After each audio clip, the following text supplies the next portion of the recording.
وصحبه أجمعين ومن تبعهم بإحسان إلى يوم الدين. أما بعد، أعوذ بالله من الشيطان الرجيم. بسم الله الرحمن الرحيم.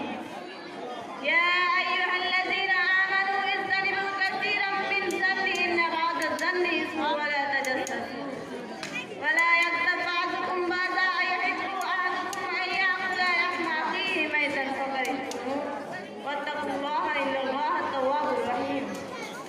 قابل صدر احترام حکم صاحبان، مشفق و مربی اساتذہ کرام، میری چھوٹے بڑے بھائیوں اور دور دراز سے تشریف لائے ہوئے مہمانان اعزام اور میری پردہ نشین ماں اور بہنوں، آج کے اس رسم سعید میں میری موضوع سخن ہے غیبت ایک ایسا گناہ. اور میری قابل صدر احترام دینی بہنوں، خدا کا لاکھ لاکھ فضل و کرم و احسان ہے کہ اس نے آج دین کی نسبت پر ہم سب کو دینی اور روحانی مجلس میں جمع فرمایا. ایسی مجلس میں بیٹھنے والوں پر اللہ کی طرف سے مغفرت کا اعلان ہے. بہت مبارک ہے وہ خواتین جن کو دین کی فکر رہتی ہے اور وہ دینی مجلسوں میں حاضر ہو کر خدا کی خوشنودی حاصل کرتی ہے. میں آج کے اس نورانی محفل میں غیبت کے متعلق آپ سے کچھ عرض کروں. دعا کیجیے اللہ تعالیٰ جو کچھ سنے اس پر عمل کی توفیق عطا فرمائے. میری پیاری ماں اور بہنوں، یہ سب غیبت ہے. میری پیاری ماں اور بہنوں، یہ سب غیبت ہے.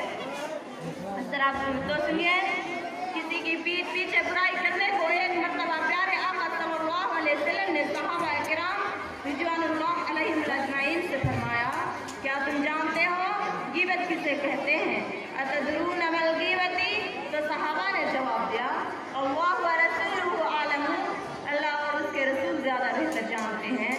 آپ نے فرمایا، ذکر کا خاکہ بما یکرہ، تمہارا اپنے بھائی کو اس طرح یاد کرنا اور اس طرح اس کا تذکرہ کرنا کہ جب وہ سنے تو اس کو برا لگے.